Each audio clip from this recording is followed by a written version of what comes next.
Labdien, Ingrīda! Sveiciens! Labdien, Gunta! Sveiciens no Radi Latvieši, radošā diaspora, un šodien mēs tiekamies ar Ingrīdu Leimanis, ļoti pazīstamu latviešu sabiedrību. Mēs tajā tālajā 1979. gadā, kad tu gaidīji savu pirmo bērniņu, un tomēr uzņēmies vadīt, organizēt.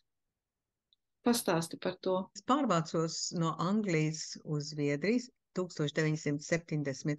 gadā, un Stokholmā tajā laikā bija ļoti, ļoti aktīva sabiedrība, latviešu sabiedrība, visās paudzēs, un darbojās kopīgi. Tur rīcības komitejā bija Jānis Muhs un Jānis Ritums, un diemžēl Alberts Jērums, komponists, diriģents no Anglijas, aizgāja mūžībā 78.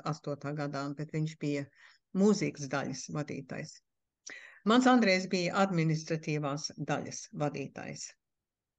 Un visus spēkus meklēja uz vietas, un man lūdzu norīkot tautas lielu uzvedumu, un es Zibenīti biju vadījusi varbūt kādus 5 gadus.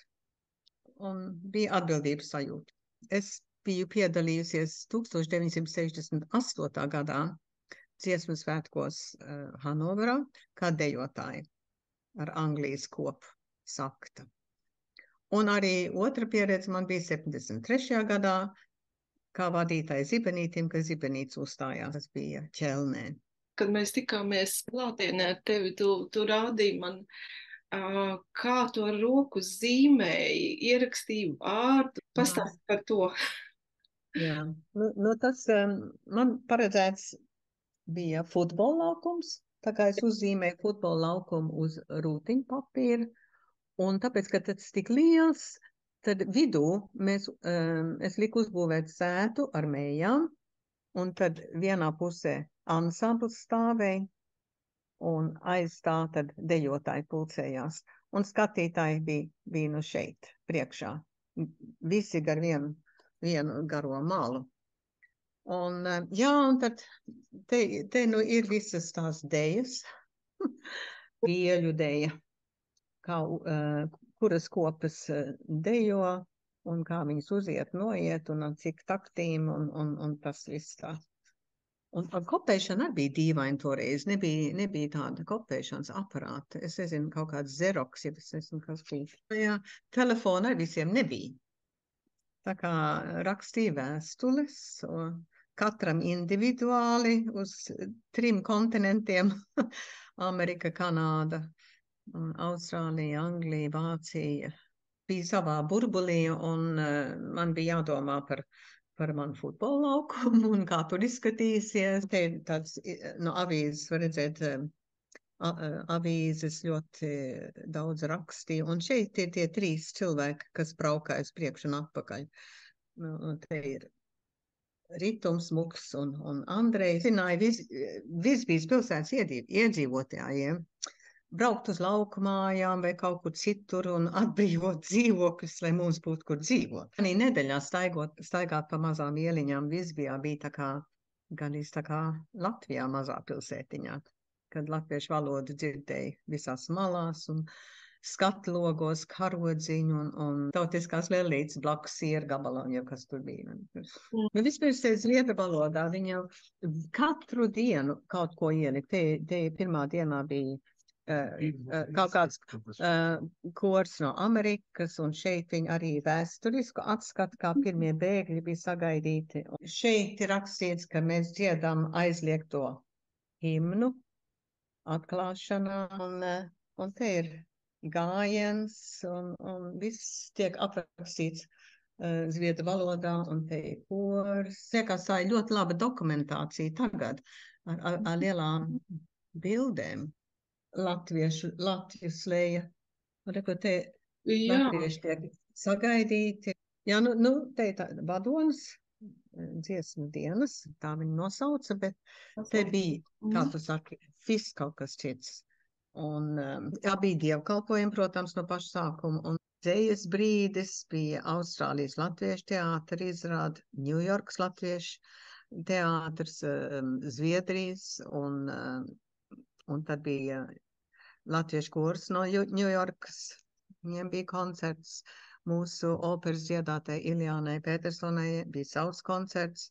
Un viss šitās lietas notika vairākas reizes, tā kā cilvēkiem bija iespēja vai nu iet uz vienu vai uz otru izrādi. Tās dienas bija pārpildītas. Te vadonī viss ir rakstīts tā no agra rīta līdz vēlam vakaram. Nu, 10. sākās pirmā.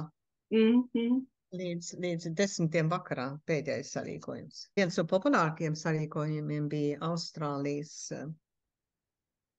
sniegtais Uldis Iliņa sarakstītais Tu esi Gotlandē, mans draugs. Tas cilvēks, to vajadzēja vēl 3. izrādi iespiest kaut kur. Tos pašā sākumā, kad no Austrālijas taisās braukt un ko viņi tur liek koferos iekšā, ko drīkst, ko nedrīkst un vai pases. Un mazliet par to, kā tad tur būs tur Zviedrijā tie latvieši. Šādā veidā. Un ļoti daudz dziesmas bija ar mūziku, jā. Es to labprāt atkal skatītos, es domāju. Ir saglabāja, ir teksts vismaz daļēji Uldis Iliņa rakstītos. Viņš tā kā rakstīja dienas grāmatas. Un man derēja vīrmātes tautas terps, jo viņi ir garāki nekā es varēju tā aiztaisīt te virsvēderiņu, un es ar to varēju staigāt un villaini.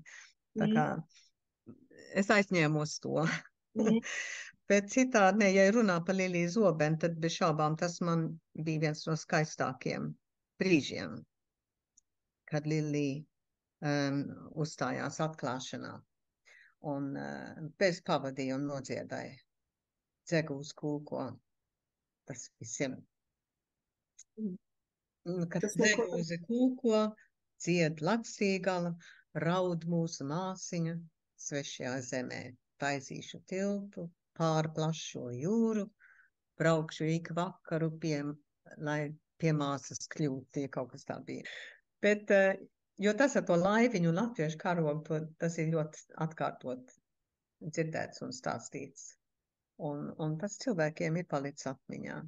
Un es varu iedomāties, laiks bija brīnišķīgs visu to nedēļu. Tas ir, Dieva dāvana, kad visu to nedēļu saule spīdēja. Un neviens pilienas lietas, un viss notika ārā. Ja, alltid åtminstone 2 lettiska flaggor. Ja, bija protests par karogiem. Un tad komūna teica, tad mēs neļausim, kad latviešu karogi brīvi. Ja, no to Borgen, tas tā kā tās pilsētas nams. Ja. Bet citās vietās bija. Ryska myndigheterna som ligger bakom, viņi Krievi kaut kādā veidā protestējuši, un Utrikes departamenta ārlietu ministrija ir runājis ar Visbijas komunu un ir nolēmuši, ka nebūs neviens latviešu karogs. Ir tomēr 2 latviešu karogi Visbijā šinītē svētku nedēļā. Viens privāts cilvēks. Visbijas ostā tur ir. Un viņš teica tā, ka rīcības komiteja aizskaits pie viņa. Jā, viņš aizdeva savus karogu stangas un visu neredzēju. Neko ar koncerts, protams, to es redzēju. Un viss teātris, ne. Jautrais vakars bija forši, bērnu rīts. Nē, es nemāku pateikt, kurš. Uzrakstīja notas katram bērnam pēc savām spējām. Aha. Un bija tādi, kas karotītes spēlēja vai pudelītes, vai arī bija mācēja tikai 2 toņus uz violu. Piedalās arī ministrs skolēni Edīta Zēles Anus vadībā.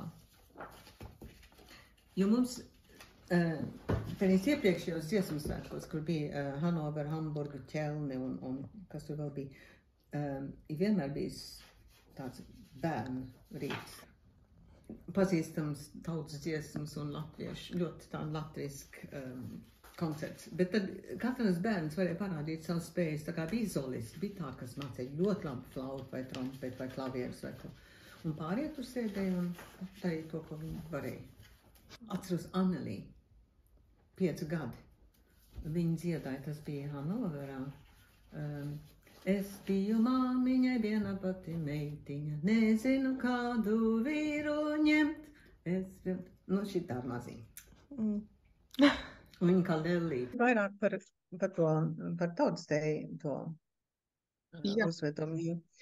Bija tā, ka Man to programmu palīdzēja sastādīt Skaidrīt Dārjus, tautsdeju kopu vadītāji Kanberā un horeogrāfi, un ļoti pazīstama Saulesjostas uzveduma. Un te ir programma, un ir divās daļās. Pirmā daļa ziemas saulgrieža un otrā vasaras saulgrieža. Un katrai dejai bija dziesma, melodija, ko vajadzēja aranžēt, jo mēs bijām salasījuši kopā visus iespējamos cilvēkus, kas mācīja kaut ko spēlēt vai dziedāt Stokholmā un arī ārpus Stokholmas. Un tās dziesmas vajadzēja aranžēt, un tur palīdzēja gan Andris Vītoliņš, ēģelnieks, komponists, Gaida Rulle. Viņa arī vadīja koklētājus ansamblī. Un tādā laikā dzīvoja Silvija Strod no Austrālijas atbraukus, un viņa apmācīja visus mūziķus, dziedātājus un diriģēja, bet viņi nearanžēja. Bet Marks aranžēja arī vienu otru no šīm dejām. Tā kā tur bija ansamblis, jo mēs negribējām ierakstīt kaut kādu mūziku, visa mūzika bija dzīva. Un tad Marks un Silvija uz maiņām diriģēja.